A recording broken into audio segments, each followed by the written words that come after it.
Long before the elaborate tournaments and shining armor of the High Middle Ages, the seeds of chivalry were sown in the rough, uncertain lands of early medieval Europe, specifically in the chaotic centuries following the collapse of the Western Roman Empire around 476 CE.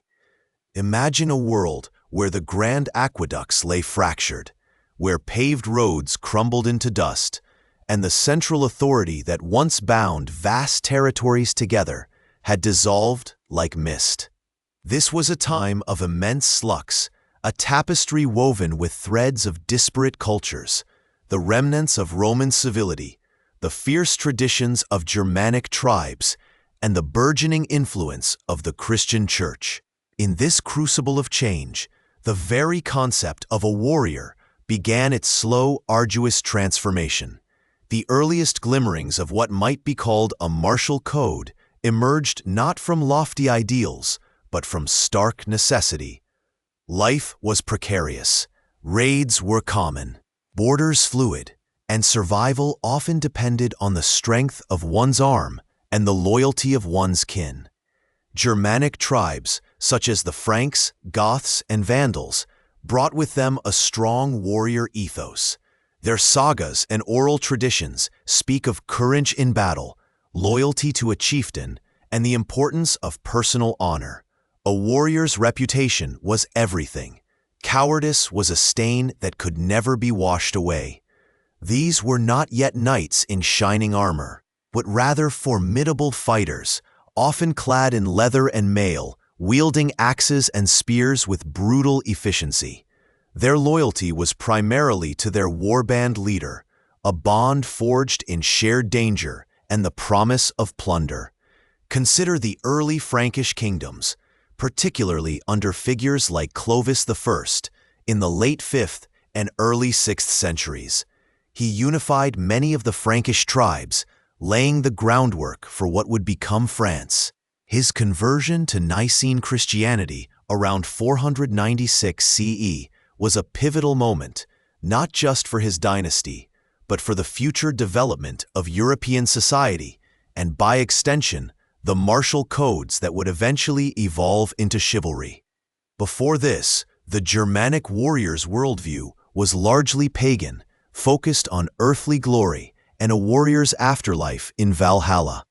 The Church, however, began to introduce new concepts: sin, redemption, charity, and the sanctity of life. These ideas, initially alien to the fierce warrior culture, would slowly, almost imperceptibly, begin to temper the raw aggression of the battlefield.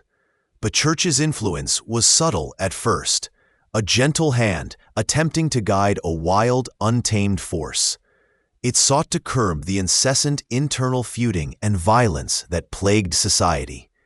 One of its earliest attempts to regulate warfare was the Peace of God movement, which gained momentum in the late 10th and early 11th centuries. Bishops and abbots, often acting without direct royal authority, gathered local lords and warriors and compelled them to swear oaths to protect non-combatants, clergy, women, peasants, and merchants, and church property. This was a revolutionary idea, that there were limits to legitimate violence, that certain segments of society were off-limits to the warrior's blade. Imagine the scene, a solemn gathering, perhaps in the shadow of a newly built stone church, where hardened warriors, accustomed to taking what they pleased, were asked to lay down their arms, or at least restrain their impulses, in the name of God. Following the peace of God, the truce of God emerged, also in the 11th century, which sought to prohibit fighting on certain holy days and during specific seasons, such as Lent and Advent. While these initiatives were often difficult to enforce consistently and were frequently violated, they represented a conscious, concerted effort by the Church to moralize warfare. They laid the conceptual groundwork for the idea that a warrior had a moral obligation beyond mere loyalty to his lord or the pursuit of plunder. This was a radical shift from the purely pragmatic and honor-driven codes of earlier Germanic tribes. Historians still debate the true effectiveness of the peace and truce of God movements.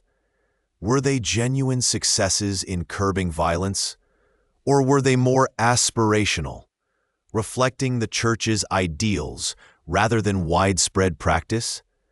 Some scholars argue that their primary impact was rhetorical, planting the seeds of moral responsibility in the minds of the warrior class, while others point to specific instances where they did reduce bloodshed. Regardless, their very existence demonstrates the Church's growing desire to shape the warrior's conduct, to transform the brutal fighter into something more akin to a protector. Another crucial development in this pre-feudal period was the emergence of specialized mounted warriors. The stirrup, introduced to Europe from the East, likely around the 8th century, was a technological game-changer. It allowed a rider to stand in the saddle, delivering a much more powerful blow with a lance or sword, and to maintain balance during shock combat.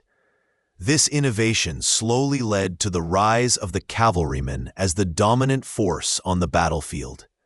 Such warriors required extensive training, specialized equipment, like heavier armor and war horses, and considerable wealth.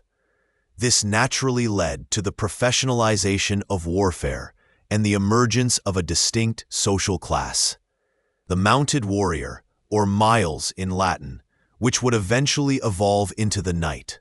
The Carolingian Empire under Charlemagne in the late 8th and early 9th centuries also played a significant role in shaping these nascent martial codes. Charlemagne, a devout Christian, saw himself as a protector of the Church and a unifier of Christian Europe. His campaigns were often framed as holy wars against pagans and infidels, lending a religious justification to military conquest. He also fostered a sense of loyalty and service among his retainers, rewarding them with land and prestige in exchange for military service. This system, though not yet fully feudal, contained the germ of the lord-vassal relationship that would define the later Middle Ages. The emphasis shifted from purely personal loyalty to a chieftain, to a more formalized, almost contractual, bond of service and protection. An obscure detail from this era is the practice of blood feuds, or feida, which were pervasive in early medieval societies. If a member of one family or clan was wronged or killed, the aggrieved party had a right, and often a duty, to seek vengeance against the perpetrator's family. This cycle of violence could escalate for generations, destabilizing entire regions. The Church, along with emerging secular authorities, actively sought to suppress these feuds, often promoting the idea of monetary compensation, wergild, as an alternative to bloodshed. This push for arbitration over retribution was another subtle but significant step towards a more ordered society, and implicitly, a more regulated form of violence. The idea that a warrior might restrain his impulse for personal vengeance, for the greater good, or under the guidance of a higher authority was a foundational concept for later chivalric ideals. The very word chivalry itself, derived from the Old French chivalry, meaning horse soldiery, speaks to the centrality of the mounted warrior. But it encompassed more than just military prowess. Even in these early centuries, there was a growing expectation that these elite warriors would embody certain virtues. Courage was paramount, of course, but increasingly, so were loyalty, generosity, and a nascent sense of justice, often filtered through the lens of Christian morality. The warrior was no longer just a brute force. He was beginning to be seen as a defender, a pillar of a fragile society. Imagine a young warrior in the 9th or 10th century, perhaps riding out from a newly fortified motte and bailey castle, a simple wooden tower on an earthen mound. His armor is rudimentary, his horse sturdy, rather unelegant. He is bound by oaths to his lord, perhaps to protect a specific territory or to answer a call to arms. He participates in raids, but also in the defense of his community. The Church's teachings, however imperfectly understood or practiced, are beginning to seep into the cultural consciousness, whispering of restraint, of protecting the weak, of fighting for righteous causes. These were the rough, unpolished beginnings of the knightly ideal, far removed from the romanticized images of later centuries, but essential nonetheless. The warrior was slowly, painstakingly being civilized, his raw power being harnessed for purposes beyond mere conquest or survival. The path from a tribal fighter to a chivalrous knight was long and winding, marked by technological shifts, religious influence, and societal evolution. If you're enjoying this, liking and subscribing truly helps and is much appreciated. The echoes of the Roman Empire, once so grand and unifying, had faded into a fractured landscape. In its place, across the lands of what would become Western Europe, a new order began to slowly, organically take root: the feudal system. This was not a sudden, sweeping decree from a central authority, for such authority barely existed. Instead, it was a practical response to chaos, a tapestry woven from necessity, loyalty, and the stark reality of survival. As the 9th and 10th centuries unfolded, relentless raids by Vikings from the north, Magyars from the east, and Saracens from the south plunged communities into constant peril. The centralized power that might have offered protection had crumbled, leaving local lords to fend for themselves and their people. Imagine a village nestled beside a river, its fields ripe with grain. When the alarm bell rang, signaling the approach of raiders, where could the villagers turn? Not to a distant king, but to the strong man in the nearby fortified manor, the one who possessed the arms and the will to defend them. In exchange for this protection, the villagers, or peasants, offered their labor, their crops, and their loyalty. This was the foundational bargain of feudalism: land and protection for service and loyalty. At the heart of this evolving system was land, the ultimate source of wealth and power. Kings, if they held any real sway, granted vast tracts of land, known as fiefs, to their most powerful nobles, dukes, counts, and marquises. These great lords, in turn, subdivided their fiefs, granting smaller portions to lesser nobles, their vassals, in exchange for military service and counsel. This hierarchical chain continued downwards, with each lord becoming a vassal to someone higher, until the chain reached the knights, who often held small estates sufficient to support themselves and their horses. This intricate web of relationships, bound by oaths of fealty and mutual obligation, formed the backbone of medieval society. It was a world where personal bonds, rather than abstract laws, held the greatest weight. Within this framework, a new kind of warrior began to dominate the battlefield: the mounted knight. The stirrup, introduced to Europe around the 8th century, was a technological innovation whose impact cannot be overstated.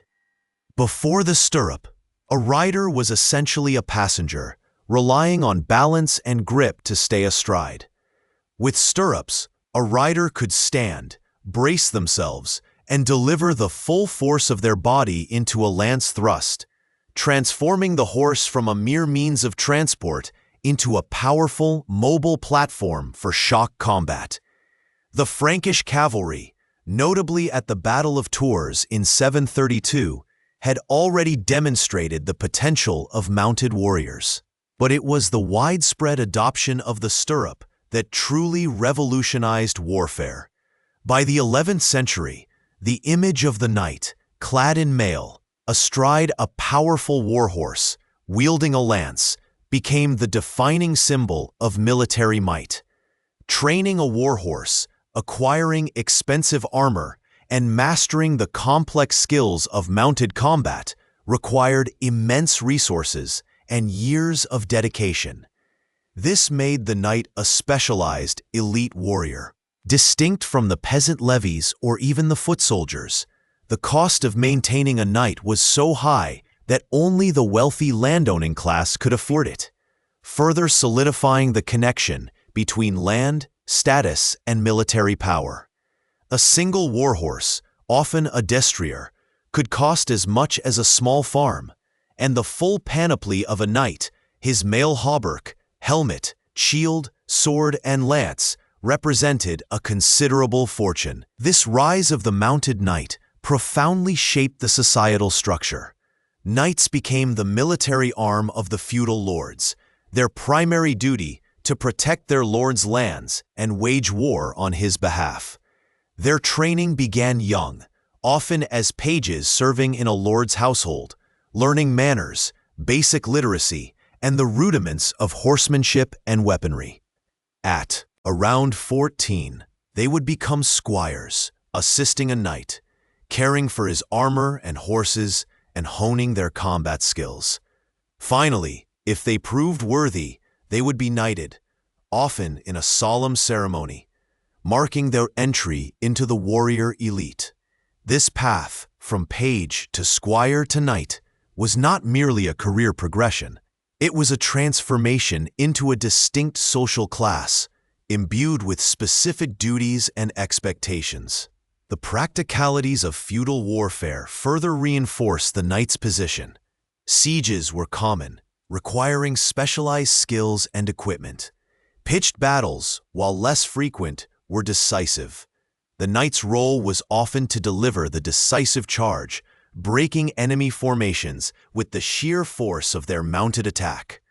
This emphasis on individual prowess and direct combat fostered a culture where courage, strength, and martial skill were highly prized. Yet, even within this martial context, there was a growing recognition of the need for order. The Church, observing the endemic violence and private wars that plagued the land, began to exert its influence, attempting to temper the raw aggression of the warrior class. This period saw the emergence of concepts like the peace of God and the truce of God. The peace of God, first proclaimed in the late 10th century, sought to protect non-combatants, clergy, peasants, merchants, and their property from the ravages of war. It was an attempt by the Church to set boundaries on the violence of feudal lords and knights. The Truce of God, which followed in the 11th century, went a step further, restricting the days on which fighting could occur, typically prohibiting warfare from Wednesday evening to Monday morning, and during religious seasons like Advent and Lent. While these initiatives were not always perfectly enforced, they represented a significant effort to inject a moral dimension into the conduct of war and to curb the excesses of knightly aggression. Historians still debate the true effectiveness of these movements. Were they genuine successes in limiting violence, or merely aspirational ideals often disregarded by ambitious lords? Perhaps the truth lies somewhere in between. They certainly laid the groundwork for the idea that even in warfare, there should be rules, a concept that would later evolve into aspects of chivalry. This period also saw the construction of countless castles, from simple motte and bailey structures to formidable stone keeps. These fortresses were not just defensive strongholds. They were centers of power, symbols of a lord's authority, and often the heart of a feudal estate.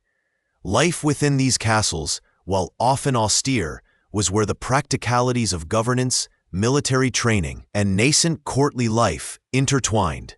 The societal structure of the High Middle Ages, therefore, was a complex interplay of military necessity, economic realities, and emerging moral frameworks. The knight was not just a warrior. He was a landholder, a protector, a servant to his lord, and increasingly, a figure subject to the moral guidance of the Church. His behavior, both on and off the battlefield, was becoming scrutinized, not just by his peers, but by the very fabric of society. The stark realities of constant warfare demanded a warrior class, but the burgeoning social order yearned for something more than mere brute force. The foundations were being laid for a code of conduct that would attempt to channel the knight's formidable power towards more noble ends. This was the crucible in which the initial sparks of chivalry began to flicker, a slow, arduous process of refining the raw edges of martial prowess with the tempering influence of Christian ideals and societal expectations.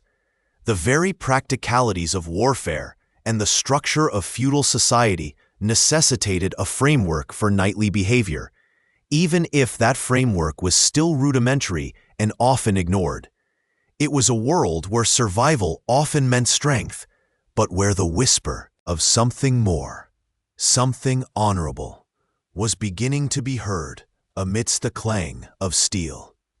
As the echoes of Rome's grandeur faded, a new power began to rise, not from the might of legions, but from the quiet conviction of faith. The Church, with its intricate network of bishops and monasteries, its sacred texts and whispered prayers, stepped into the void left by crumbling empires. In a world often fractured by petty squabbles and brutal skirmishes, it offered a unifying vision, a moral compass, and a sense of shared purpose.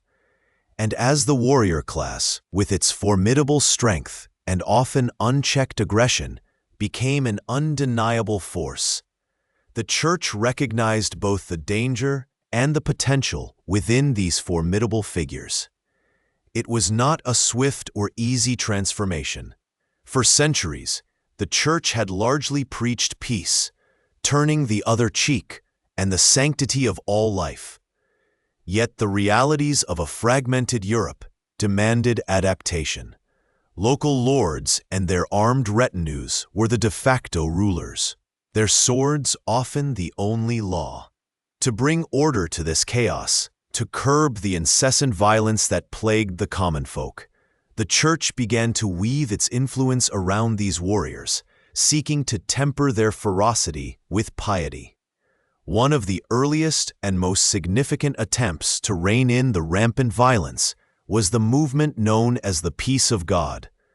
Emerging in the late 10th century, particularly in southern France, these councils, often convened by bishops and abbots, sought to establish zones of sanctuary and protect the most vulnerable members of society. Imagine a gathering, perhaps in a sun-drenched field near a newly consecrated church, where relics of saints were brought forth, and the assembled knights, their mail glinting, would swear solemn oaths. They pledged not to attack unarmed clerics, peasants, merchants, or women. They promised not to seize livestock or destroy agricultural tools. These were not abstract ideals. They were desperate measures to prevent widespread starvation and suffering. The peace of God was, in essence, an attempt to draw a line in the sand, to declare certain lives and certain properties off limits to the ravages of war. It was an ambitious undertaking, often met with resistance, but it laid the groundwork for a more ordered society. Following the peace of God came the truce of God, a more refined and perhaps even more audacious concept. This initiative, gaining traction in the 11th century, sought to limit the times when warfare could be waged. Imagine the relief that must have swept through a village when the bells tolled, signaling the beginning of the truce. From Wednesday evening until Monday morning, all fighting was forbidden. And during holy seasons like Lent and Advent, the prohibition extended for even longer periods.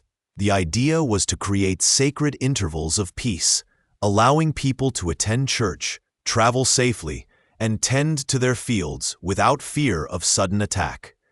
While often violated, especially by ambitious lords, the very existence of the truce of God demonstrated the Church's growing authority and its persistent efforts to impose a moral framework on the brutal realities of feudal life. It was a subtle but profound shift, suggesting that even the act of war could be subject to divine regulation. These initiatives, the peace and truce of God, were not just about limiting violence. They were also about moralizing the warrior. They began to instill the idea that a knight's strength was not solely for personal gain or wanton destruction, but could be directed towards a higher purpose. The Church began to articulate the concept of just war, a theological doctrine that sought to define when the use of force was morally permissible. This was a complex and evolving idea, debated by thinkers like Augustine centuries earlier, but now it found new relevance. A war, to be just, had to be waged for a righteous cause, by a legitimate authority, and with the right intention. It was a far cry from the free-for-all raiding that often characterized the early medieval period. As these doctrines took root, the image of the warrior began to transform. No longer was he merely a brute with a sword. He was increasingly seen as a potential instrument of divine will, a protector of the innocent, a defender of the faith. This was the genesis of the holy warrior ideal, a concept that would profoundly shape the future of chivalry. The Church began to sanction the use of force not just for defense, but for the propagation of Christian ideals, particularly in the context of the burgeoning Crusades. The Crusades, beginning in the late 11th century, were a pivotal moment in this transformation. Pope Urban II's call at Clermont in 1095 for knights to liberate Jerusalem from Muslim control was a masterstroke of religious and political maneuvering. It offered a spiritual outlet for the restless warrior class, promising not just earthly glory, but heavenly salvation for those who took up the cross. The journey to the Holy Land became a pilgrimage, and fighting became an act of penance and devotion. Knights who had once been considered little more than glorified thugs were now hailed as milites Christi, soldiers of Christ. This sanctification of the warrior class was not without its internal contradictions. How could one reconcile the commandment, "Thou shalt not kill," with the holy war? This was a scholarly dispute that theologians grappled with for centuries. Some argued that killing in a just war was not murder, but an act of upholding divine order. Others emphasized the spiritual benefits of the act, framing it as a sacrifice for God. Regardless of the theological nuances, the practical effect was clear. The Church provided a powerful moral and spiritual justification for the warrior's existence, elevating his status and giving his actions a sacred dimension. With this new spiritual purpose came new rituals: the blessing of the knight's sword, the vigil before knighting, the solemn oaths sworn upon relics. These ceremonies infused the martial life with religious significance. A knight might spend the night before his knighting ceremony in prayer, his armor laid out before an altar, symbolically dedicating himself to God's service. The sword, once merely a weapon, became a symbol of justice and protection, blessed by a priest. Perhaps these rituals whispered stories to the stars, echoing the hopes of a world yearning for order amidst the chaos.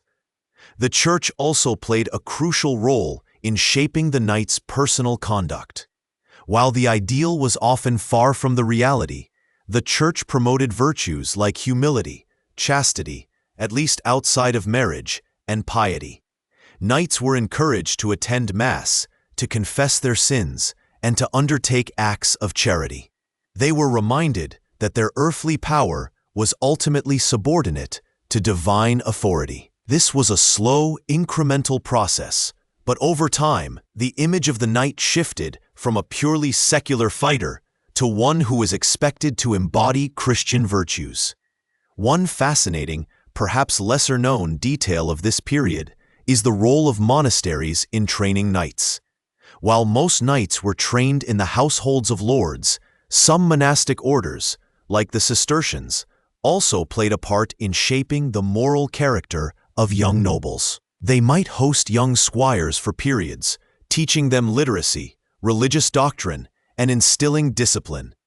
These monastic influences, though perhaps less direct than the battlefield, contributed to the gradual moralization of the warrior. The Church's influence extended beyond the battlefield and the private life of the knight. It also shaped the very institutions of knighthood. The military orders, such as the Knights Templar and the Knights Hospitaller, were direct manifestations of the holy warrior ideal. These were monastic military brotherhoods, combining the vows of poverty, chastity, and obedience with the martial prowess of knighthood. They were formidable fighting forces, but also dedicated to religio. Duties, charity, and the protection of pilgrims. They wore distinctive habits, the Templars with their white mantles and red crosses, the Hospitallers with their black mantles and white crosses, making them instantly recognizable as both warriors and men of God. Their very existence demonstrated the successful fusion of religious devotion and military might, a concept that would have been unthinkable in earlier centuries. The rise of these orders, particularly the Templars, also highlights another complex aspect of the Church's relationship with the warrior class: their immense wealth and power. The Templars, through donations and their extensive banking operations, became incredibly rich and influential, operating across Europe and the Holy Land. This wealth, while initially used to support their military endeavors and charitable works, eventually became a source of envy and suspicion, ultimately leading to their dramatic downfall in the early 14th century. This unfortunate episode serves as a reminder that even the most pious institutions could be vulnerable to political machinations and earthly desires. Throughout this period, the Church served as a powerful moral arbiter, a source of literacy and learning, and a unifying cultural force. It provided the intellectual and spiritual framework within which the concept of chivalry would eventually blossom. Without the Church's persistent efforts to curb violence, to sanctify the warrior, and to imbue martial prowess with spiritual purpose, the knight might have remained little more than a hardened mercenary. Instead, he began to evolve into something more, a figure bound by oaths, guided by ideals, and increasingly seen as a protector of the weak and a defender of the faith. The seeds of honor, courage, and loyalty, which would become central to the chivalric code, were carefully nurtured in the fertile ground of religious conviction. The transformation was far from complete, and the ideal often clashed with the harsh realities of medieval life. But the Church had undeniably set the knight on a new, more righteous path. The echoes of the Gregorian reforms, though subtle, had begun to reshape the very fabric of European society, weaving new threads of purpose and piety into the tapestry of knighthood. Yet, it was a thunderous call from the East that would truly forge the knightly ideal into something both more martial and more spiritual: the Crusades. In the waning years of the 11th century, a plea arrived from the Byzantine Emperor Alexios I Komnenos, seeking aid against the Seljuk Turks who had seized much of Anatolia, threatening Constantinople itself. But Pope Urban II, at the Council of Clermont in 1095, transformed this cry for help into something far grander, far more encompassing. He called not merely for defense, but for liberation, the liberation of Jerusalem, the holy city, from Muslim rule. This was a summons that resonated deeply within the hearts of men, already primed by the Church's efforts to sanctify their violent profession. Urban II offered not just spiritual absolution for sins, but a sacred purpose for their swords. He painted a vivid picture of suffering Christians in the Holy Land, of desecrated holy sites, and of the ultimate prize, eternal salvation for those who took up the cross. The response was overwhelming. Across France, Germany, and Italy, thousands, from mighty dukes to humble peasants, sewed crosses onto their tunics and prepared for a journey of unimaginable hardship.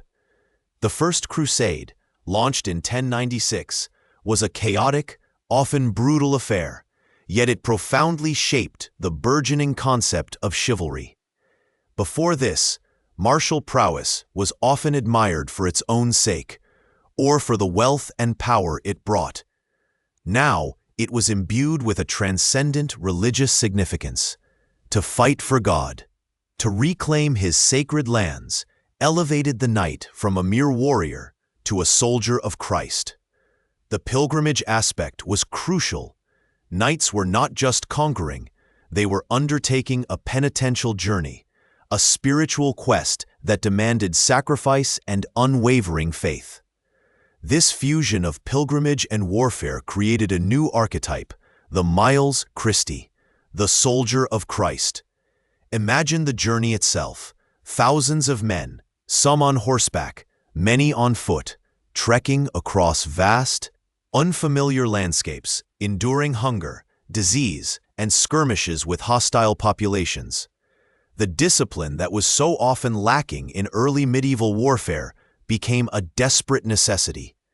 Leaders like Godfrey of Bouillon and Raymond IV of Toulouse, while often at odds, had to maintain some semblance of order among their disparate forces. The Siege of Antioch in 1098, a grueling 8-month ordeal, tested their resolve to its absolute limits. Starvation was rampant. Desertion common, yet a core of determined knights held fast, driven by their faith and the promise of Jerusalem. When Jerusalem finally fell to the Crusaders in July 1099, after a bloody siege, the triumph was seen as divine vindication. The subsequent massacre of the city's inhabitants, though horrifying by modern standards, was, to many Crusaders, a grim but necessary act of purification, a fulfillment of biblical prophecy. This dark episode highlights the complex and often contradictory nature of chivalry in this era. Religious fervor could inspire both immense courage and terrible cruelty. Yet, in the aftermath, the establishment of the Crusader states, the Kingdom of Jerusalem, the Principality of Antioch, the County of Edessa, and the County of Tripoli, required a sustained military presence and a new form of governance. It was within these Crusader states that the ideals of chivalry truly began to crystallize, evolving beyond mere martial piety. The constant threat from surrounding Muslim powers necessitated a standing army, and the knights who remained became the bedrock of these new kingdoms. Here, the concept of defending the weak, though often applied selectively to fellow Christians, gained a tangible context. Knights were not just fighting for distant ideals. They were defending their homes, their families, and the precarious Christian presence in the Levant. This era also saw the rise of the military orders, perhaps the most iconic embodiment of Crusader chivalry. The Knights Templar, founded around 1119, and the Knights Hospitaller, who evolved from an earlier charitable order, were revolutionary. They were monks and warriors combined, taking vows of poverty, chastity, and obedience, yet dedicating their lives to armed combat in defense of pilgrims and the Holy Land. Their white mantles with red crosses, for the Templars, and black mantles with white crosses, for the Hospitallers, became symbols of unwavering devotion and formidable fighting prowess. The Templars, in particular, developed a sophisticated organizational structure, with a strict hierarchy and a strong emphasis on discipline. They built formidable castles, managed vast estates across Europe to fund their operations, and even became powerful bankers, safeguarding the wealth of pilgrims and European monarchs alike. Their rule, based on the Cistercian model, emphasized humility, prayer, and rigorous military training. They were forbidden from retreating in battle unless outnumbered 3-1, and even then, only by order of their commander. This unflinching courage, born of spiritual conviction, set a new standard for knightly conduct. Historians still debate the true extent to which these military orders influenced the broader concept of chivalry in Europe. Were they an anomaly, a unique product of the Crusader experience, or did their ideals of self-sacrifice, discipline, and unwavering faith permeate back into the European aristocratic consciousness? It is likely a combination of both. The tales of their heroism, often exaggerated in song and poetry, certainly inspired a generation of aspiring knights. The idea of a knight dedicating his life to a higher cause, beyond personal gain or feudal loyalty, found its most extreme expression in these warrior monks. The Second Crusade, launched in 1147 after the fall of Edessa, proved less successful than the first, highlighting the difficulties of coordinating large, disparate armies and the growing resilience of Muslim forces. Yet it reinforced the notion of a continuous struggle, a holy war that demanded ongoing commitment. Figures like Louis VII of France and Conrad III of Germany led their armies eastward, but internal squabbles and strategic blunders hampered their efforts. The Crusades also introduced European knights to new military tactics and technologies, though perhaps not as profoundly as one might imagine. They encountered sophisticated siege engines and the disciplined cavalry of their Muslim adversaries. More significantly, the experience fostered a sense of shared European identity, albeit one forged in conflict. Knights from different kingdoms, speaking different languages, fought side by side under the banner of the cross, creating a nascent sense of Christendom united against a common foe. Beyond the battlefield, the Crusades brought cultural exchange, albeit often violent. European knights encountered the advanced scholarship, medicine, and architecture of the Islamic world. While often dismissive of Muslim culture, some ideas and goods inevitably filtered back to Europe, enriching intellectual and material life. The spices, silks, and exotic goods brought back by Crusaders fueled a demand that would later drive European exploration. The Third Crusade, following the catastrophic defeat at the Battle of Hattin in 1187 and the subsequent fall of Jerusalem to Saladin, brought forth some of the most legendary figures of chivalry.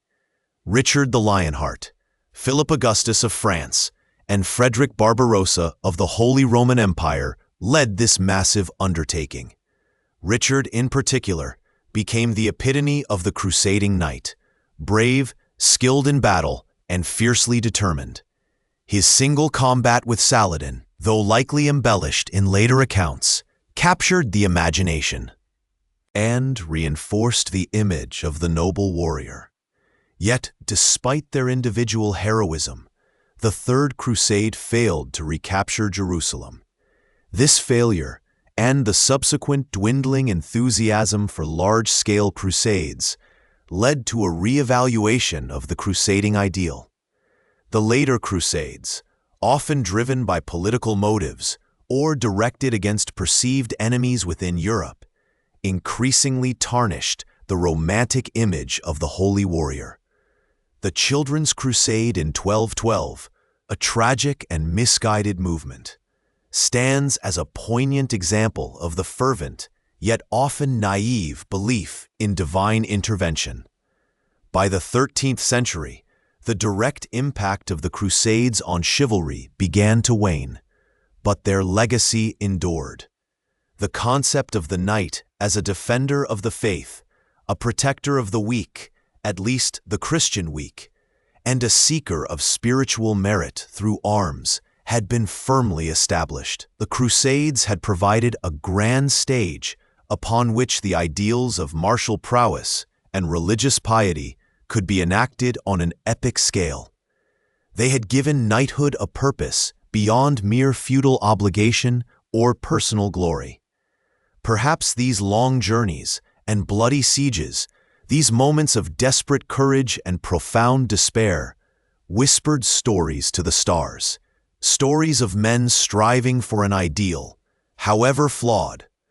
The rigorous discipline of the military orders, the unwavering commitment to a cause greater than oneself, and the fusion of the sword with the cross had profoundly reshaped the knightly identity. Chivalry, once a loose collection of martial customs, had been tempered in the crucible of holy war, emerging stronger, more defined, and forever linked with the defense of the faith. Even as the Crusader states eventually fell and the fervor subsided, the image of the crusading knight, pious and brave, would continue to inspire and shape the evolving code of chivalry for centuries to come, influencing everything from heraldry to the very language of knightly vows. The echoes of Clermont and Jerusalem would resonate through the great halls and training grounds of Europe, reminding knights that their strength was not merely for conquest, but for a higher, sacred purpose. As the clanking of armor faded slightly, replaced by the rustle of silken gowns and the strumming of lutes, a new dimension began to shape the knightly ideal, the realm of courtly love. This was not a love born of earthy passion or pragmatic alliance, but a highly formalized, often unrequited, and deeply spiritual devotion, typically directed by a knight towards a married noblewoman of higher social standing. It was a love that flourished not on the battlefield, but within the refined confines of the medieval court, transforming the very essence of gallantry. The seeds of courtly love, or fin amour as it was known in Occitan, were sown in the sun-drenched lands of southern France, particularly in Aquitaine and Provence, during the 11th and 12th centuries. Here, a vibrant culture of poetry and music emerged, championed by the troubadours, poet-composers who sang of idealized love, chivalric virtues, and the beauty of their ladies. William IX, Duke of Aquitaine, 1071 to 1126, was one of the earliest and most famous troubadours, though his verses often blended the sacred with the profane, hinting at the complex origins of this new sensibility. Yet, it was his granddaughter, Eleanor of Aquitaine, 1122 to 1204, a woman of immense intellect and influence, who truly became a patron of these arts, bringing the culture of courtly love first to the French court and then to England after her marriage to Henry II. Under her patronage and that of her daughter Marie de Champagne, the concept blossomed, moving beyond mere lyrical expression into a structured set of behaviors and expectations. At its core, courtly love was a paradox. It was a love that often involved adultery, yet was presented as a purifying and ennobling force. The knight, in service to his lady, was expected to perform great deeds, display impeccable manners, and maintain unwavering loyalty, not for personal gain, but solely to win her favor, or simply to prove his worthiness. This service was often secret, the love unconsummated, and the lady's response often aloof or even disdainful, further elevating the knight's suffering and devotion. It was a deliberate sublimation of desire, channeling raw passion into refined artistry and heroic action. The literary manifestations of courtly love are perhaps its most enduring legacy. Romances like Chrétien de Troyes's Lancelot, the Knight of the Cart, written in the late 12th century, vividly illustrate its tenets. Here, Sir Lancelot's entire existence is dedicated to Queen Guinevere. He endures humiliation, performs impossible feats, and even risks his life, all for a fleeting glance or a kind word from his beloved. The cart itself, an instrument of shame for criminals, becomes a symbol of his absolute devotion when he unhesitatingly climbs into it, sacrificing his knightly pride for love. This narrative, along with others featuring Tristan and Isolde, or the tales of King Arthur's court, established the archetypes of the devoted knight and the unattainable lady, shaping the collective imagination for centuries. These narratives were not merely entertainment, they were instructional. They provided a blueprint for ideal behavior, a moral compass for the aristocracy, and a framework for understanding social interactions within the court. The knight, once primarily defined by his prowess in battle, was now also judged by his eloquence, his courtesy, his generosity, and his ability to navigate the intricate dance of courtly etiquette. He had to be courtois, courtly, a term that impeccable gentility, refinement, etiquette, and an understanding of appropriate social conduct. The influence of courtly love extended beyond literature, subtly but profoundly altering the knight's conduct and manners. Tournaments, once brutal training grounds, evolved to incorporate elements of spectacle and chivalric display, often dedicated to a particular lady whose favor the knight sought to win. The lady's scarf or sleeve, worn as a token, became a powerful symbol of inspiration and protection. Even the rules of engagement in these mock battles began to reflect a more refined sensibility, emphasizing skill and honor over mere brute force. Dining rituals also became more elaborate. Knights were expected to exhibit table manners, to engage in polite conversation, and to show deference to ladies. The very architecture of castles began to reflect this shift, with more emphasis on comfortable living spaces, grand halls for feasts and entertainment, and private chambers for ladies, signaling their increased prominence within the domestic sphere. Yet despite its pervasive influence, courtly love was not without its critics and its inherent contradictions. Historians still debate the true nature and extent of its practice. Was it merely a literary conceit, an elaborate game played by the aristocracy, or did it genuinely reflect a new emotional landscape? Some scholars argue that it was a means of sublimating potentially disruptive sexual energies within the rigid social structures of the time, providing an outlet for emotional expression without threatening established marriages or dynastic alliances. Others suggest it was a form of aristocratic self-fashioning, a way for the nobility to distinguish themselves from the lower classes through their refined sensibilities and complex emotional lives. Still others view it as a subtle empowerment of women, giving them a degree of moral and emotional authority over men, even within a patriarchal society. The very definition of phenomenon itself was fluid, shifting across regions and over time, making a definitive interpretation elusive. A lesser-known detail about courtly love is the existence of courts of love. While their historical reality is debated, accounts from the 12th century, particularly those by Andreas Capellanus in his De Amore, often translated as the art of courtly love, describe these as tribunals presided over by noblewomen, who would hear cases and pronounce judgments on matters of love. For instance, one famous case debated whether true love could exist between married partners, with the verdict often being that it could not, as marriage was a matter of duty and property, while true love, by its very nature, had to be freely given and uncoerced. While the literal existence of these courts as formal legal institutions is unlikely, they represent a fascinating intellectual exercise, showcasing the detailed theoretical framework that underpinned courtly love and the extent to which it permeated aristocratic thought. They were perhaps more akin to salons or intellectual gatherings, where the nuances of love were explored and debated, much like philosophical academies.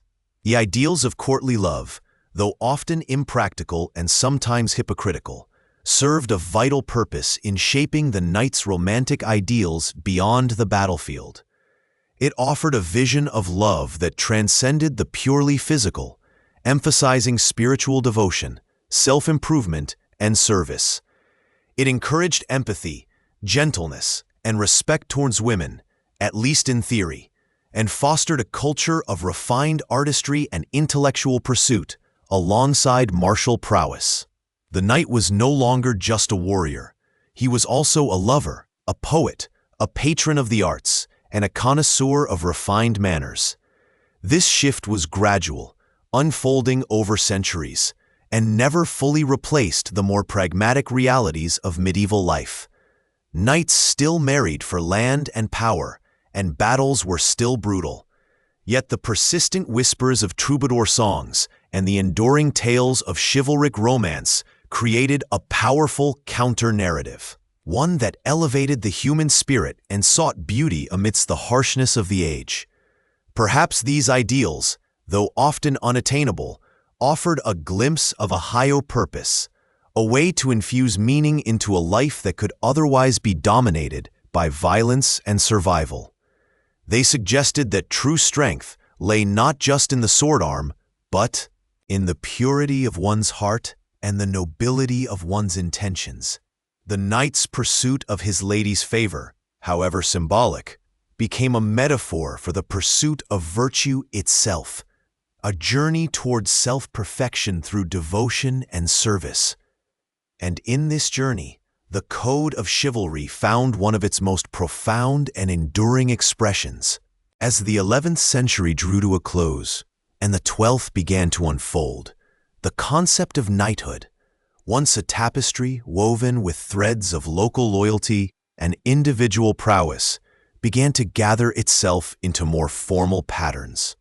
The scattered, often wild, energies of the mounted warrior sought definition, not just from the church, which had long tried to tame them, but from within their own ranks. This was the era when the nebulous ideals of chivalry started to crystallize into tangible structures, the orders of knighthood. These orders were more than just groups of warriors. They were brotherhoods, bound by oaths, rituals, and shared symbols, often with a spiritual or charitable dimension. The earliest and perhaps most famous among them were the military orders, born from the crucible of the Crusades. Imagine the dusty, sun-baked plains of the Holy Land, where European knights, far from their familiar castles and customs, faced a constant struggle. Here, the need for disciplined, dedicated defenders became paramount. The Knights Templar, formerly known as the Poor Fellow Soldiers of Christ and of the Temple of Solomon, emerged around 1119. Their origin story speaks of 9 knights led by Hugues de Payens, who pledged themselves to protect Christian pilgrims traveling to Jerusalem. Their initial humility, living in poverty and relying on alms, stood in stark contrast to the immense wealth and power they would later accumulate. King Baldwin II of Jerusalem granted them quarters in the Al-Aqsa Mosque, believed to be built on the ruins of Solomon's Temple, hence their name. Pope Honorius II officially recognized them at the Council of Troyes in 1128, and Bernard of Clairvaux, a hugely influential abbot, penned a treatise in praise of the new knighthood, which lauded their unique blend of monastic discipline and martial skill. Their white mantles, emblazoned with a red cross, became a fearsome and instantly recognizable symbol across the medieval world. They were not just fighters, they were bankers, administrators, and innovators, creating a vast financial network that spanned Europe and the Middle East, allowing pilgrims to deposit funds in their home countries and withdraw them in the Holy Land. Close on their heels, around 1113, came the Knights Hospitaller, originally founded in Jerusalem much earlier as a charitable organization to care for sick pilgrims. Their full name, the Order of Knights of the Hospital of St. John of Jerusalem, reflects their enduring commitment to healing. While the Templars were primarily warriors, the Hospitallers combined military duties with their original mission of tending to the sick and wounded. Their black mantles, adorned with a white, 8-pointed cross, symbolize the 8 Beatitudes and the 8 aspirations of the order. They established hospitals that were remarkably advanced for their time, offering medical care, food, and shelter to all, regardless of faith. This dual role, wielding both sword and surgical tool, set them apart. A third major military order, the Teutonic Knights, arose later, around 1190, initially as a hospital brotherhood in Acre during the Third Crusade.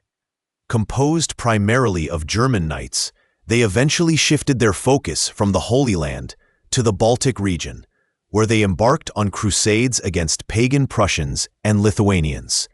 Their white mantles with a black cross became a symbol of their expansionist aims in Eastern Europe. Unlike the Templars and Hospitallers, whose power bases remained largely in the Mediterranean, the Teutonic Knights carved out a powerful monastic state in Prussia, becoming a significant political and military force in their own right. The rise of these military orders marked a profound shift. They provided a formalized structure for the knightly class, giving them a clear purpose beyond feudal obligations. Membership meant taking vows, often of poverty, chastity, and obedience, transforming the secular warrior into a kind of monk soldier. This monastic element infused the chivalric code with a deeper spiritual resonance. The rituals of admission were solemn, often involving vigils, confessions, and formal blessings, emphasizing the sacred nature of their commitment. Beyond the military orders, secular orders of knighthood also began to emerge, particularly in the later medieval period, reflecting a growing sophistication in courtly culture and royal power. These orders were not primarily focused on crusading, but on fostering loyalty, recognizing merit, and projecting the prestige of their founders. The Order of the Garter, founded by King Edward III of England around 1348, is perhaps the most enduring example. Its origins are shrouded in a blend of legend and political maneuvering, perhaps stemming from a courtly dance where a lady's garter slipped, and the king, picking it up, declared, "Honi soit qui mal y pense," shame on him who thinks evil of it. This motto, still used today, speaks to the order's emphasis on honor and reputation. Membership was a highly coveted distinction, limited to the sovereign and 25 companion knights, chosen for their prowess and loyalty. The elaborate ceremonies, the distinctive blue velvet robes, and the insignia of the garter itself, worn on the leg, created an exclusive fraternity that bound the elite of English society to the crown. Similarly, the Order of the Golden Fleece, founded by Philip the Good, Duke of Burgundy, in 1430, served a similar purpose for the powerful Burgundian court. Its name is thought to allude to the mythological quest for the Golden Fleece, symbolizing courage and adventure, or perhaps to the wealth generated by the wool trade in Flanders, a key part of Burgundy's dominion. This order was renowned for its strict adherence to heraldic purity and its magnificent ceremonies, often involving elaborate feasts and tournaments. Membership was a mark of supreme aristocratic distinction across Europe, and its influence extended far beyond Burgundy's borders. These secular orders elevated the concept of knighthood to its zenith as a cultural ideal. They provided a framework for the display of chivalric virtues, courage in battle, loyalty to one's lord, courtesy towards ladies, generosity and piety. Tournaments, once chaotic melees, evolved into highly ritualized spectacles, often organized under the patronage of these orders, where knights could demonstrate their skill and adherence to the code. The joust, in particular, became a stylized dance of honor, with rules, judges, and elaborate pageantry. The very armor worn by knights, evolving from simple chainmail to intricate plates, became a canvas for heraldic display, with crests, coats of arms, and colors proclaiming lineage and allegiance. Yet, even at its peak, the practical application of the chivalric code was often debated. Historians still disagree on the extent to which these ideals truly governed the behavior of knights on the battlefield or in daily life. Was chivalry a living, breathing moral compass, or a lofty aspiration, often honored more in the breach than in observance? While the orders promoted virtues like mercy and protection of the innocent, the realities of medieval warfare were brutal. The sack of cities, the ransoming of captives, and the often indiscriminate violence of campaigns frequently contradicted the gentle ideals preached in courtly romances. Perhaps the code served as a constant reminder, a benchmark against which behavior could be judged, even if it was rarely perfectly met. It was a framework, an aspiration, rather than an unbreakable law. The symbols of these orders were deeply meaningful. The cross of the Templars and Hospitallers spoke of their sacred mission. The Garter of Edward III, a seemingly humble item, was elevated to a symbol of royal favor and honor. The Golden Fleece represented both ancient heroism and contemporary prosperity.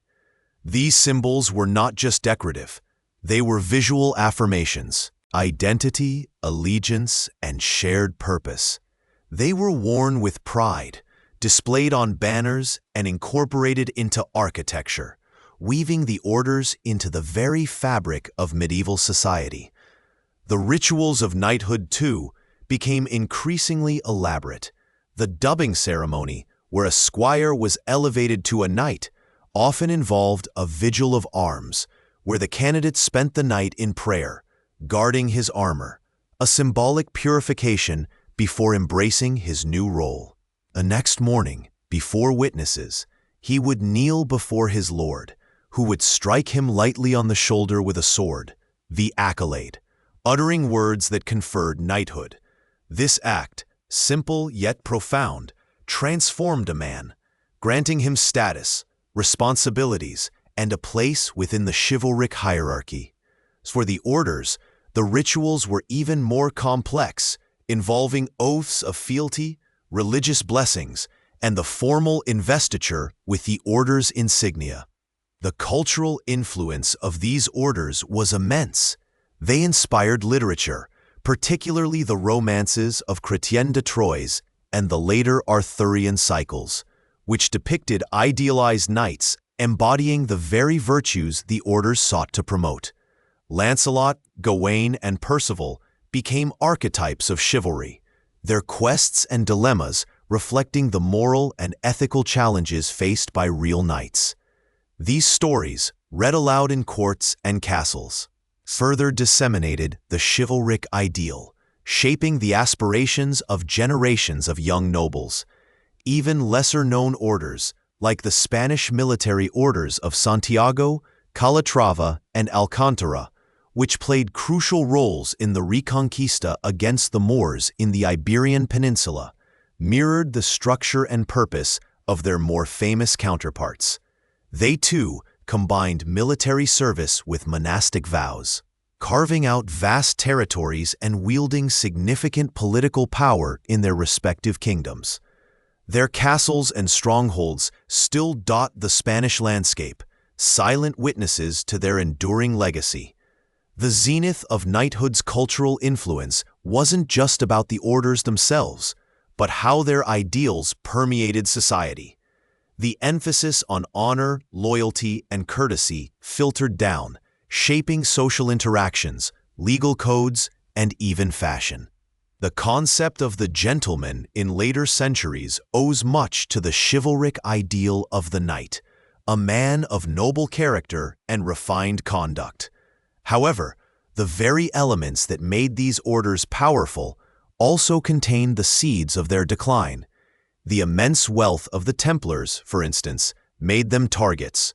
In 1307, King Philip IV of France, deeply indebted to the order, launched a coordinated attack, arresting Templars across France on trumped-up charges of heresy, idolatry, and sacrilege. Under torture, many confessed, and despite papal efforts to protect them, the order was suppressed by Pope Clement V in 1312, its vast assets confiscated. This dramatic downfall sent shockwaves through Europe, demonstrating the vulnerability of even the most powerful institutions to royal ambition.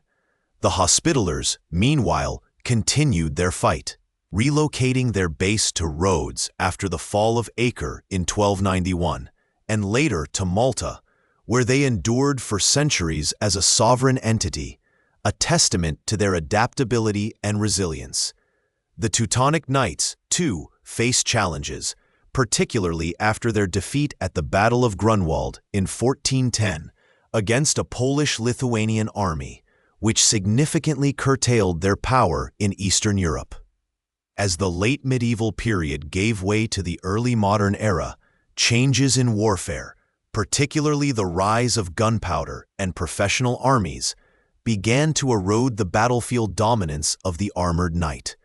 The ideals of chivalry, while still celebrated in art and literature, became increasingly detached from the realities of military conflict. Yet, the legacy of the orders of knighthood, their rituals, symbols, and the enduring concept of a code of honor continued to resonate. They left an indelible mark on European history, transforming the warrior class from disparate, often unruly individuals into organized brotherhoods, bound by shared ideals and a commitment to a higher purpose. Whether it be spiritual devotion, royal service, or the pursuit of honor. And perhaps, as the moon casts long shadows over ancient castles, one can still imagine the solemn vows whispered in torchlit chapels, the clang of armor, and the silent prayers of knights, forever bound by the invisible threads of a code that sought to elevate the human spirit. As the sun climbed higher over the battlefields of medieval Europe, casting long shadows from the pennants and banners, the ideals of chivalry were put to their most rigorous test. It was here, amidst the clash of steel and the thunder of hooves, that the noble aspirations of the knightly code often met the harsh realities of survival and conquest. Yet, even in the chaos, there was an attempt, however imperfect, to instill a measure of order and honor into the grim business of war. The practical application of chivalric conduct on the battlefield was a complex tapestry woven with threads of lofty ideals, pragmatic self-interest, and the ever-present specter of violence. One of the most defining aspects of chivalric warfare was the concept of ransom. A captured knight, particularly one of noble birth, was not simply to be slain.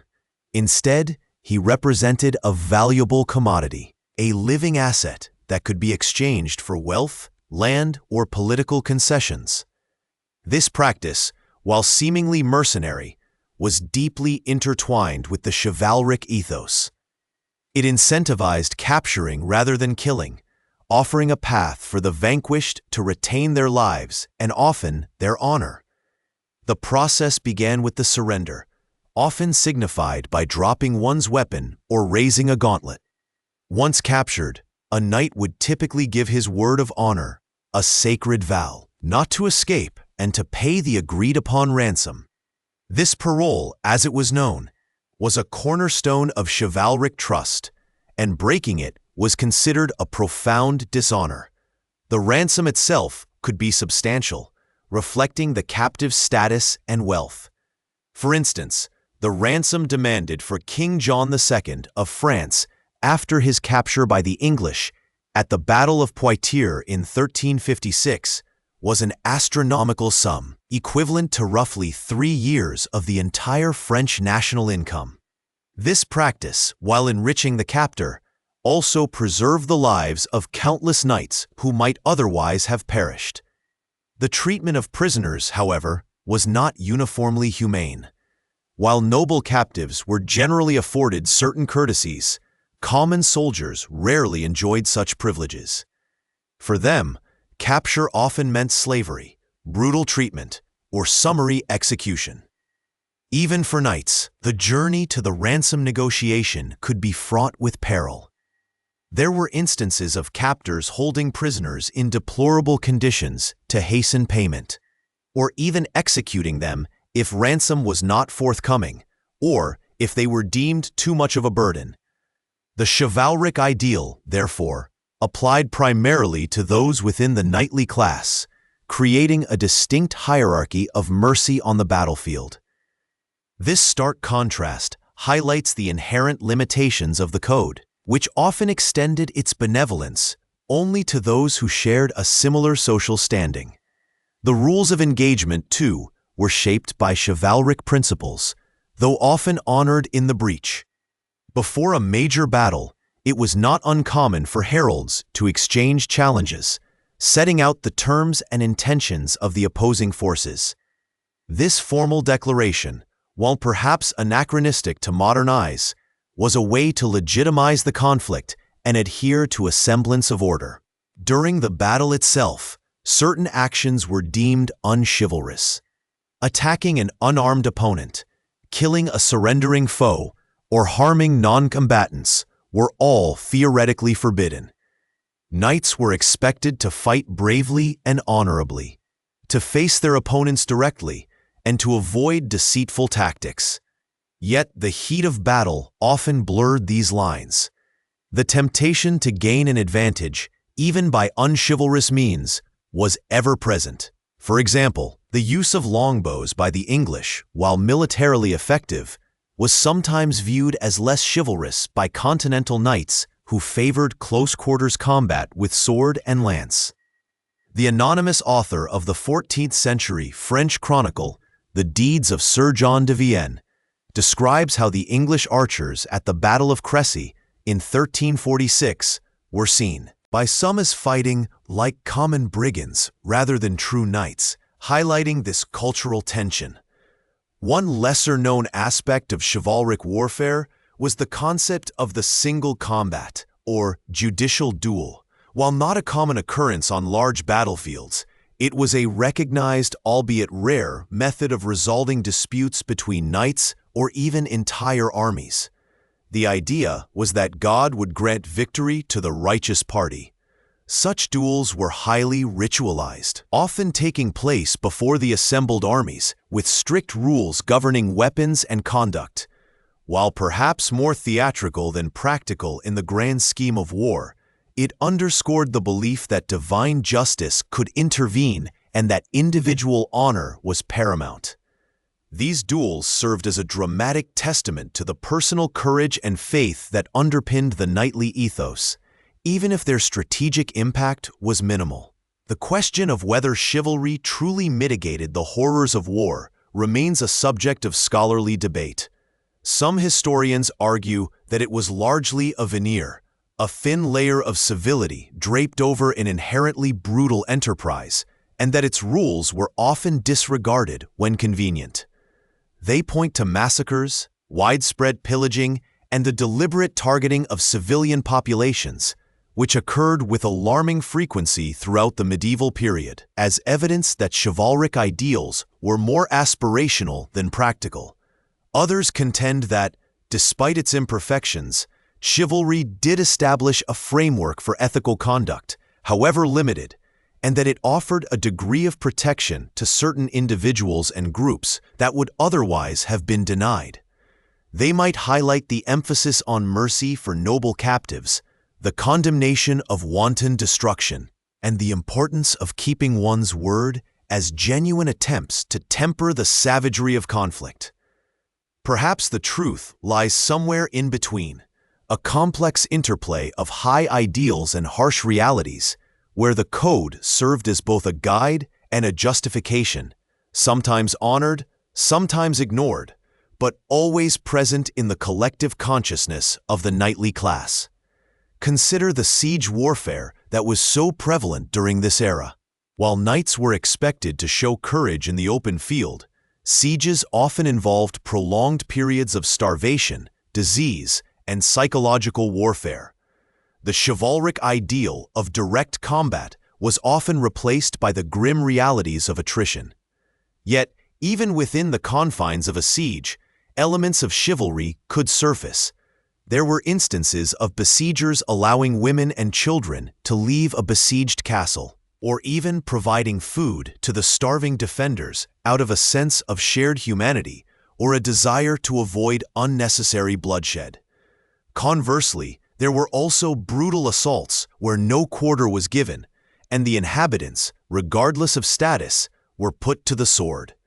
The decision often depended on the specific commanders involved, the desperation of the situation, and the perceived honor or dishonor of the defenders.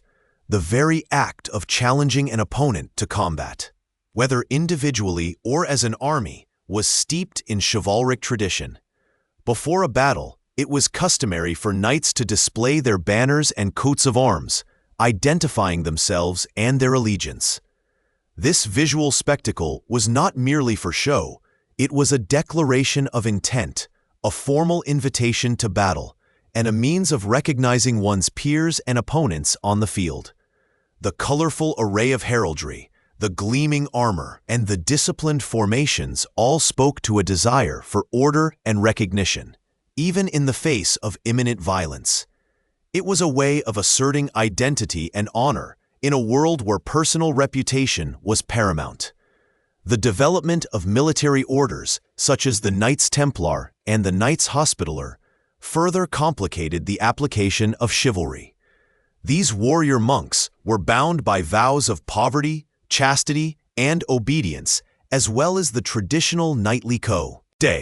Their dual role as spiritual and military defenders of Christendom added another layer to their conduct. While they fought with fierce devotion, they were also expected to uphold a higher moral standard, though this was not always achieved. The Siege of Acre in 1291, for example, saw acts of both immense bravery and ruthless brutality from all sides, including the military orders, as the Crusader states made their final stand against the Mamluks. The lines between religious fervor, military necessity, and chivalric ideal were often blurred in the crucible of the Crusades. Even the concept of fair play found its way onto the battlefield. While not a strict rule, there was an understanding that certain advantages were unchivalrous. For example, ambushing an opponent who was clearly at a disadvantage or using poison were generally condemned. The ideal was to win through skill, strength, and courage, not through deception or cowardly tactics. This is not to say such tactics were never employed, but they carried a social stigma among the knightly class. The ideal knight sought glory through honorable combat, not through ignoble trickery. The role of the horse in chivalric warfare also cannot be overstated. The warhorse, or destrier, was an immensely valuable asset, often trained for combat and capable of delivering a devastating charge. To kill an opponent's horse deliberately was generally considered unchivalrous, as it dismounted a knight and left him vulnerable, potentially depriving him of the chance to fight honorably on foot or to be ransomed. The horse was almost an extension of the knight himself, a partner in combat, and its welfare was often intertwined with the knight's own honor and ability to fight. The very landscape of the battlefield often whispered stories of these conflicting ideals. The open fields where cavalry charges thundered, the fortified castles where sieges dragged on for months, the narrow passes where ambushes lay in wait. Each setting presented different challenges to the application of chivalry. In the heat of a melee, where individual knights were often surrounded and fighting for their lives, the grand ideals could easily be forgotten in the desperate struggle for survival. Yet, when the dust settled and the living surveyed the fallen. The code reasserted itself in the treatment of the wounded, the identification of the dead, and the arrangements for ransom.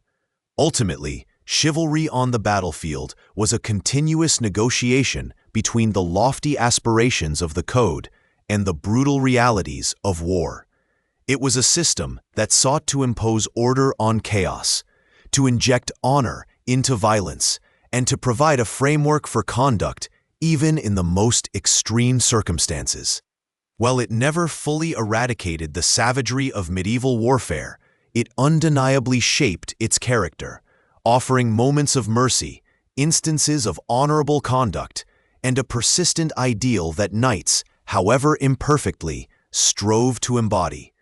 The echoes of these struggles, of honor upheld and honor betrayed, continued to resonate through the centuries, shaping our understanding of warfare and the enduring human desire for meaning and virtue, even in the darkest of times. The golden age of chivalry, painted in tapestries and sung in ballads, began to show fissures as the 14th century waned and the 15th dawned.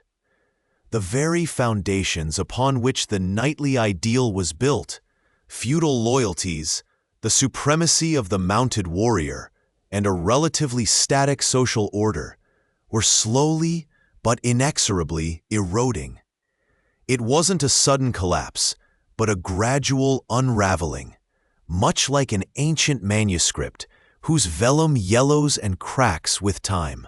One of the most significant forces reshaping the battlefield, and thus the role of the knight, was the advent and increasing prevalence of gunpowder. Imagine the clang of steel, the thud of hooves, the shouts of men, sounds that had defined warfare for centuries. Now, a new, terrifying sound began to pierce the din, the roar of the cannon, followed by the whistle and impact of a stone shot. Early cannons were cumbersome, unreliable, and often more dangerous to their operators than to the enemy. Yet their potential was undeniable. The Battle of Cressy in 1346, though not solely a gunpowder affair, showcased the devastating effectiveness of massed archers against heavily armored knights, hinting at a shift in military tactics.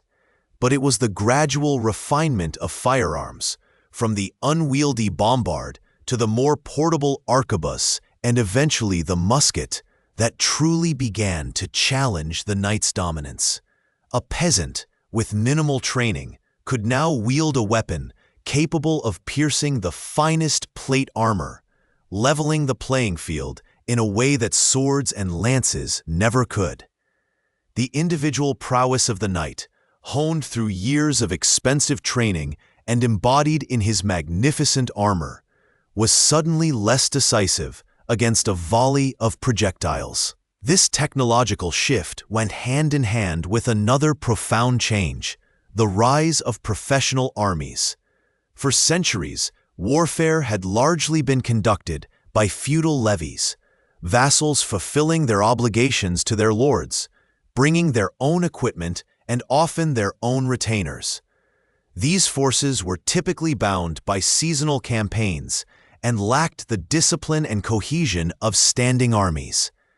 The 100 Years' War, 1337 to 1453, a protracted conflict between England and France, acted as a crucible for military innovation. Both sides began to rely more on paid soldiers, men who fought for wages rather than feudal duty. These professional soldiers, often drawn from the ranks of commoners, could be trained in new tactics, such as the effective use of longbows or early firearms, and maintained year-round. This meant a king could command a more reliable, disciplined force, less dependent on the whims or limited resources of his nobility. The knight, once the undisputed backbone of the army, found himself increasingly relegated to a leadership role, commanding units of professional pikemen or arquebusiers, rather than leading the charge as the primary fighting force. His individual combat skills, while still valuable, were no longer the sole determinant of victory. The changing social structures of Europe also played a crucial role in the decline of chivalry. The burgeoning merchant class, accumulating wealth through trade and commerce rather than land ownership, began to challenge the traditional aristocratic hierarchy. Cities grew, becoming centers of economic power and intellectual life. Wealth became less exclusively tied to inherited titles and more to entrepreneurial spirit. This rise of the bourgeoisie meant that the values of chivalry, rooted in land, lineage, and military prowess, began to seem somewhat anachronistic in an increasingly urban and commercialized world. A wealthy merchant, though lacking a knightly title, could wield significant influence through his financial power, sometimes even bankrolling royal ventures or entire armies. Moreover, the very nature of warfare itself was evolving. The grand, set-piece battles of earlier centuries, where knights could showcase their individual bravery and skill, became its less common. Sieges, skirmishes, and protracted campaigns of attrition became more prevalent, requiring different forms of discipline and organization. The ideal of the single heroic knight, charging valiantly into battle, began to fade against the backdrop of massed infantry formations and artillery bombardments. The romanticized image of the knight, ever ready for single combat or a glorious joust, struggled to reconcile with the grittier realities of professional warfare. Even the institutions that had nurtured chivalry began to weaken.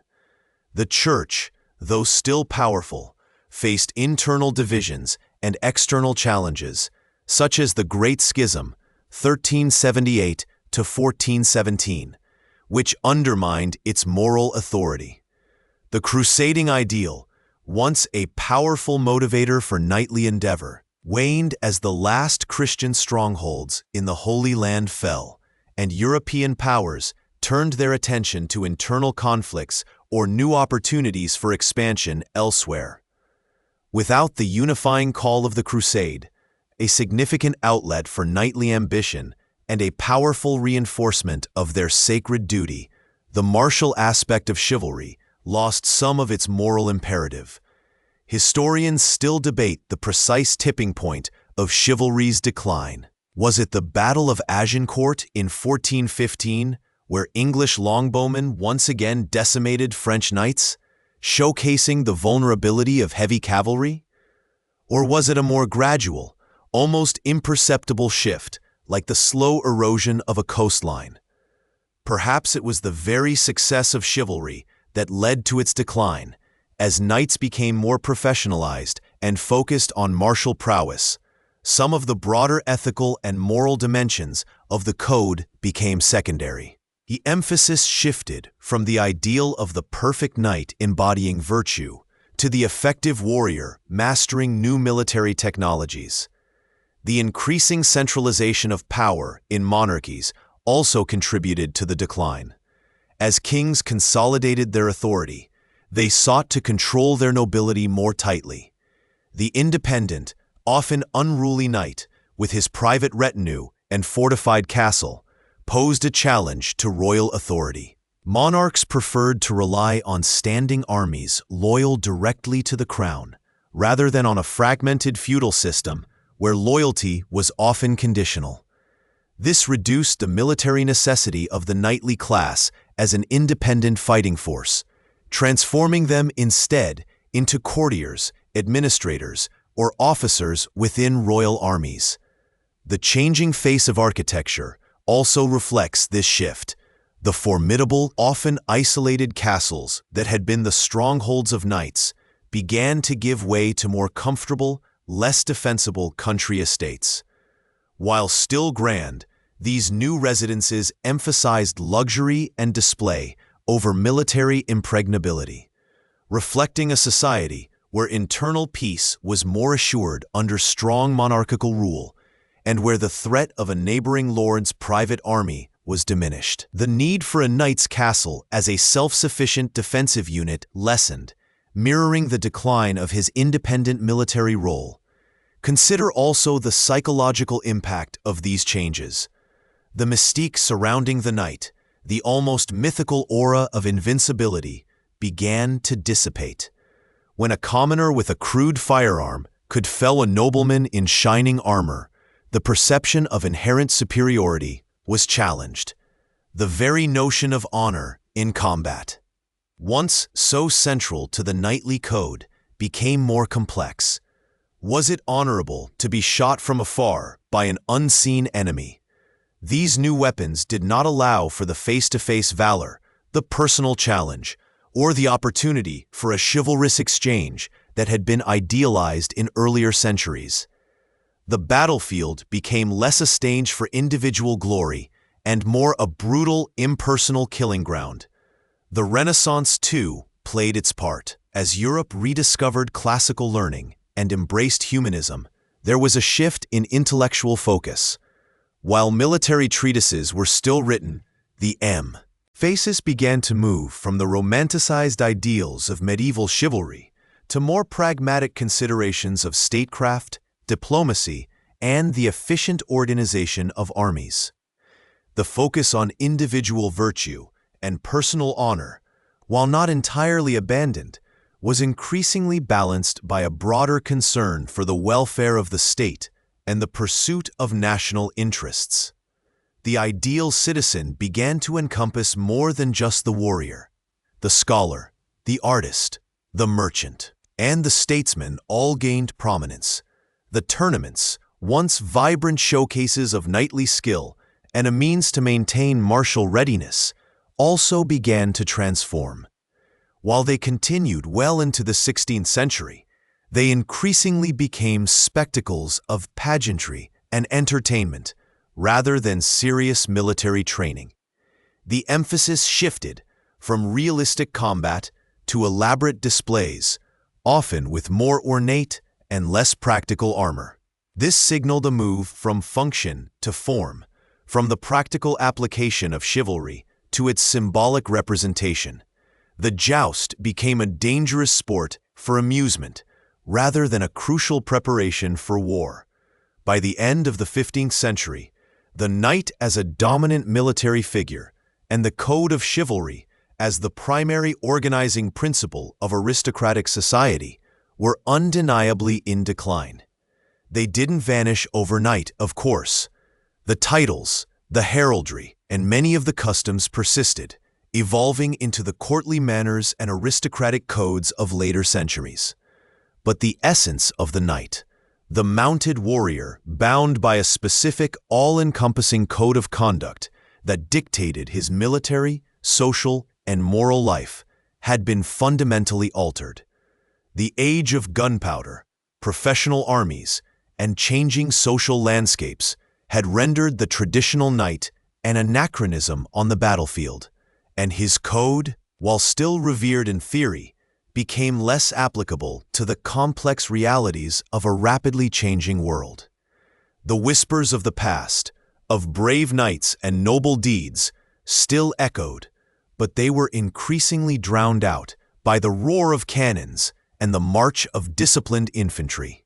The echoes of chivalry, though the clanking armor and thundering hooves began to fade into memory, proved remarkably persistent, weaving themselves into the very fabric of European thought and expression.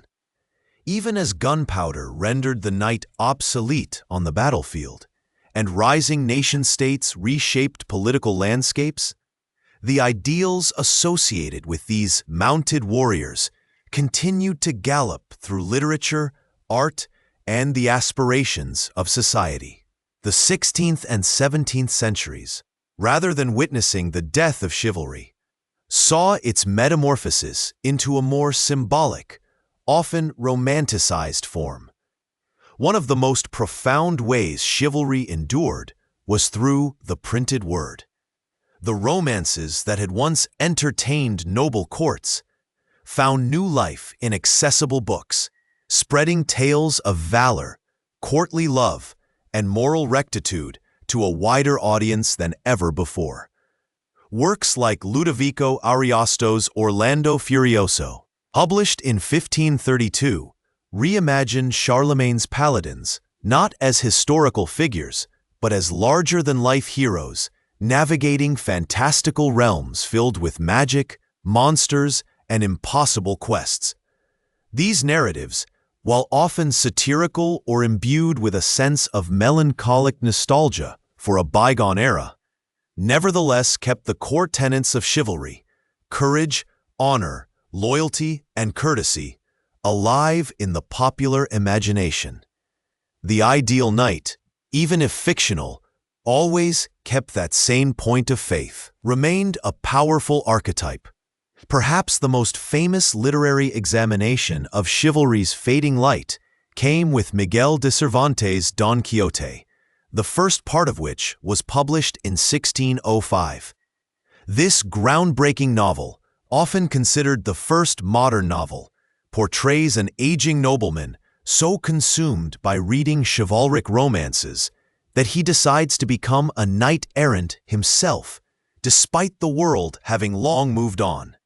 Don Quixote's comical misadventures, his tilting at windmills, and his unwavering belief in a code that no longer truly existed, served as both a parody and a poignant elegy for the knightly ideal. Yet even in its satire, Don Quixote underscored the enduring power of these ideals. The Don, for all his delusion, embodies a profound purity of intention, a commitment to justice, and a selfless desire to right wrongs, even if his methods are absurd. He reminds us that the spirit of chivalry, stripped of its practical application, could still inspire a noble, if misguided, heart. Art, too, reflected this enduring fascination. Portraiture from the Renaissance and Baroque periods often depicted nobles and monarchs in armor, even if they never saw battle, or alongside symbols associated with knighthood, such as swords and horses. This was not merely a fashion statement. It was a deliberate attempt to associate themselves with the virtues of courage, leadership, and protection that chivalry represented. Tapestries and paintings continued to depict scenes from Arthurian legends or the exploits of legendary knights, serving as visual reminders of a heroic past.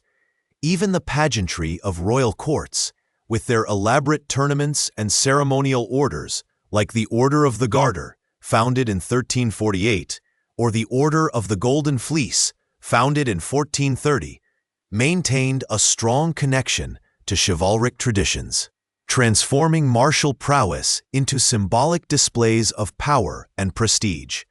These orders, though no longer commanding armies of knights, continued to confer honor and create a sense of elite brotherhood, their rituals steeped in the language and imagery of medieval knighthood. The concept of the gentleman that emerged in the early modern period can be seen as a direct descendant of the chivalric ideal. While no longer focused on martial skill, the gentleman was expected to embody virtues such as honor, integrity, courtesy, and a commitment to public service. Duels, though increasingly outlawed, persisted for centuries as a means of defending one's honor, a clear echo of the knight's willingness to fight for his reputation. The emphasis on education, refined manners, and a certain moral uprightness for those of elevated social standing directly paralleled the expectations placed upon the ideal knight. Even the language we use today, terms like chivalrous, gallant, or courteous, are direct linguistic legacies of this period, describing qualities that transcend specific historical roles. However, historians still debate the precise extent to which these later manifestations genuinely reflected the medieval code, or if they were merely romanticized interpretations. Some argue that the post-medieval embrace of chivalry was largely superficial, a nostalgic longing for a simpler, more heroic past that never truly existed as depicted. They point to the often brutal realities of medieval warfare and the self-serving ambitions of many historical knights, suggesting that the ideal knight was always more of a literary construct than a widespread reality. Others contend that while the practical application changed, the underlying ethical framework, the commitment to justice, protection of the weak, and adherence to a moral code, did genuinely persist and influence societal norms, even if imperfectly. The age of exploration and the subsequent colonial expansion also saw the language of chivalry invoked, albeit often with a dark irony. Conquistadors, though driven by greed and conquest, often framed their expeditions in terms of spreading Christianity and civilizing savages, echoing the crusading zeal of earlier knights. Figures like Hernán Cortés, in his letters to the King of Spain, presented himself as a loyal servant, a valiant warrior bringing glory to his monarch and faith, despite the immense suffering his actions caused. This twisted application of chivalric ideals highlights how a noble-sounding code could be co-opted to justify profoundly unchivalrous acts, serving as a veneer for ambition and exploitation. As Europe moved into the Age of Enlightenment, the emphasis shifted from inherited status and martial prowess to reason, individual liberty, and universal rights. Yet even here, faint echoes of chivalry could be heard. The concept of the noble savage, though problematic, sometimes carried a romanticized notion of inherent virtue and courage, reminiscent of the idealized knight untainted by courtly corruption. Figures like Voltaire, while critical of superstition and tyranny, still valued qualities like honor and integrity, which had their roots in the chivalric tradition.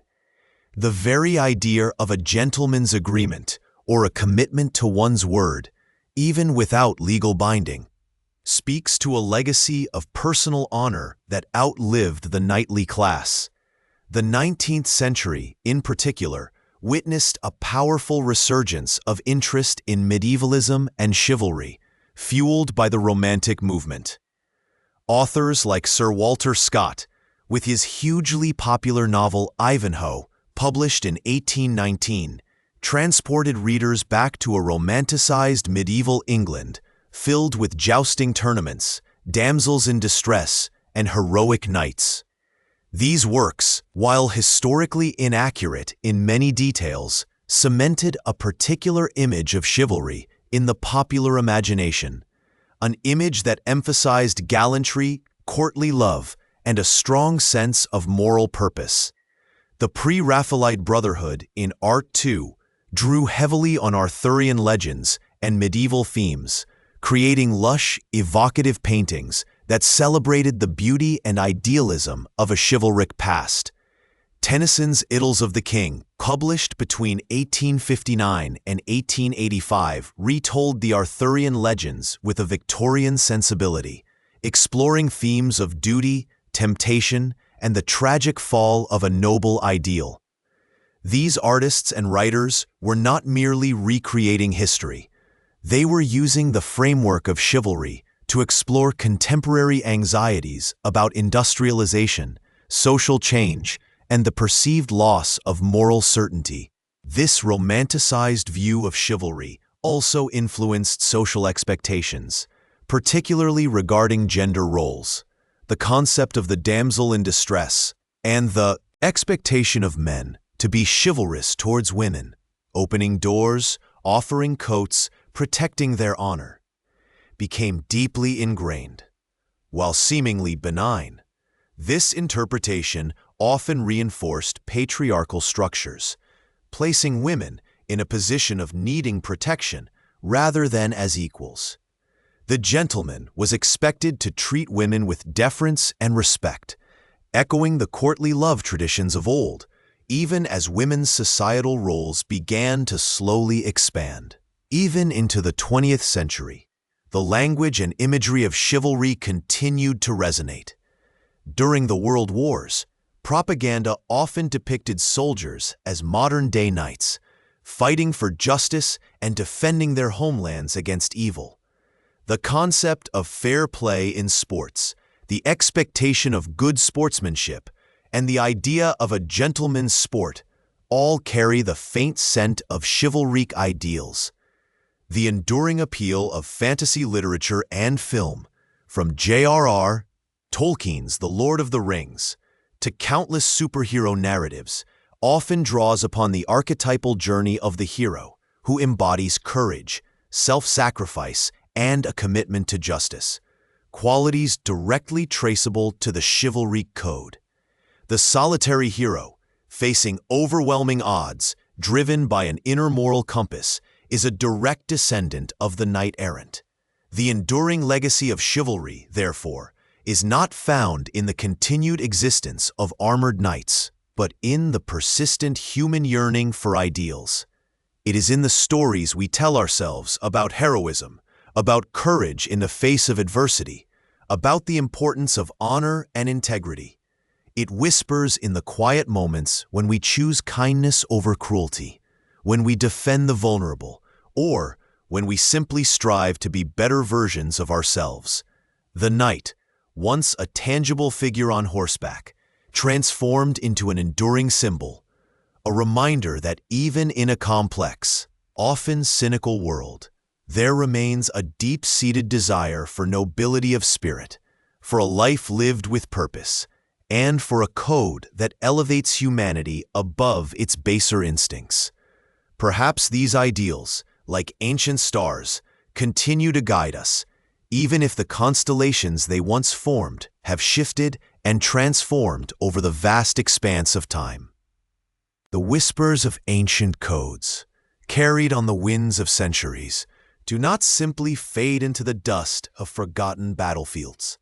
They resonate, sometimes faintly, sometimes with surprising clarity, in the structures and ideals of our contemporary world.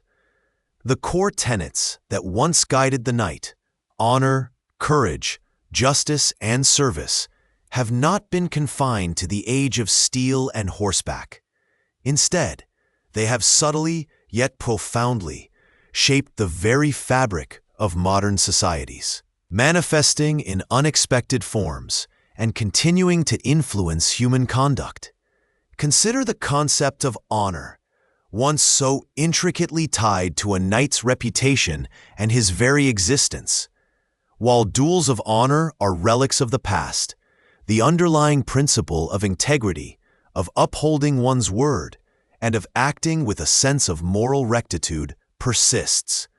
In the legal profession, the oath taken by lawyers to uphold justice and represent their clients diligently, even when facing popular disapproval, echoes the knight's commitment to a higher cause beyond personal gain. The expectation of ethical conduct in business, the condemnation of fraud, and the value placed on trustworthiness in personal relationships all draw from this ancient wellspring. When a public figure resigns due to a breach of trust, or a company strives to maintain its reputation for fair dealings, they are, in a sense, acknowledging the enduring power of honor, albeit in a secularized and modernized form. Courage, too, has transcended the battlefield. The physical bravery required to face an armed adversary has evolved into a broader understanding of fortitude. We see it in the quiet determination of a scientist pursuing a cure for a debilitating disease, enduring countless failures with unwavering resolve. It manifests in the whistleblower who risks their career and personal safety to expose corruption, or the activist who stands against injustice in the face of societal pressure. The firefighter rushing into a burning building, the police officer confronting danger, or the medical professional working tirelessly through a pandemic, all embody a courage that, while distinct from the knight's charge, shares its fundamental essence, the willingness to act in the face of fear for the benefit of others. This moral courage, the strength to adhere to one's convictions, even when unpopular or difficult, is a direct descendant of the knightly virtue. The pursuit of justice, perhaps more than any other tenet, has found formal institutionalization in the modern era. The elaborate legal systems, courts, and legislative bodies that govern nations are, at their heart, attempts to codify and enforce the principles of fairness and equity that knights once sought to uphold through their individual actions. The concept of due process, the right to a fair trial, and the presumption of innocence are cornerstones of many legal systems, reflecting a deep-seated societal desire to ensure that disputes are resolved justly. Organizations dedicated to human rights, international law, and humanitarian aid also embody this enduring quest for justice on a global scale. While the methods have changed from the single combat of a knight-errant to complex legal frameworks, the underlying aspiration to protect the vulnerable and right wrongs remains a powerful driving force. Finally, service, the knight's dedication to his lord, his community, and the common good, has transformed into the vast landscape of modern public service and volunteerism. The millions of individuals who dedicate their time and effort to charitable organizations, who work in non-profit sectors, or who simply offer a helping hand to their neighbors, are performing acts of service. Doctors Without Borders, for instance, sends medical professionals into conflict zones and disaster areas, embodying a profound commitment to aiding those in dire need, a spirit not dissimilar to a knight protecting the defenseless. The military, too, in its modern incarnation, often frames its mission in terms of service to nation and protection of democratic ideals, drawing a clear line of descent from the warrior ethos, albeit stripped of its feudal trappings. Even the concept of civic duty, such as voting or participating in community initiatives, reflects a subtle echo of the knight's responsibility to his society. Historians still debate the precise moment when the ideal of chivalry began its slow transformation from a practical code of conduct for a warrior class into a more abstract moral framework. Some point to the late medieval period, as gunpowder and standing armies began to diminish the knight's battlefield supremacy, forcing a reevaluation of his societal role. Others argue that the Romantic literature of the Renaissance further abstracted the ideal, separating it from its gritty origins. What is clear, however, is that the enduring appeal of these virtues allowed them to transcend their original context. Consider the evolution of military codes of conduct. While no longer swearing fealty to a feudal lord, modern soldiers, sailors, and airmen adhere to strict codes emphasizing discipline, integrity, courage, and selfless service. The Geneva Conventions, established in the mid-19th century and expanded throughout the 20th, lay down rules for the humane treatment of prisoners of war and civilians, reflecting a collective societal effort to mitigate the brutality of conflict, a distant yet discernible echo of the knightly ideal of protecting the innocent. This humanitarian impulse, the desire to impose limits on violence and protect non-combatants, can be seen as a direct continuation of the chivalric principle of mercy and protection for the weak. Even in popular culture, the archetypal hero often embodies these knightly virtues. From the lone defender of justice in westerns to the self-sacrificing protagonist in science fiction, the enduring narrative of an individual using their strength and moral compass to protect others against overwhelming odds resonates deeply. These stories, whether consciously or not, tap into the deeply ingrained human appreciation for courage in the face of adversity, the pursuit of justice, and the honorable fulfillment of one's duty. The enduring popularity of tales featuring characters who exemplify integrity and selflessness suggests that these ancient ideals continue to hold significant sway over the human imagination. The concept of gentlemanly conduct, which emerged in later centuries, particularly in 18th and 19th century Europe, also drew heavily from the chivalric tradition. While often associated with social graces and etiquette, its deeper roots lay in the expectation of honorable behavior, respect for women, and a commitment to fair play. This secularized version of chivalry emphasized courtesy, integrity in dealings, and a sense of responsibility towards those less fortunate, demonstrating how the core tenets could be adapted and reinterpreted for different social contexts. The very word chivalrous today often evokes an image of politeness and respectful behavior, a testament to how the outward manifestations of the code have continued to evolve. The principles of the knightly code, far from being confined to the annals of history, have demonstrated a remarkable adaptability.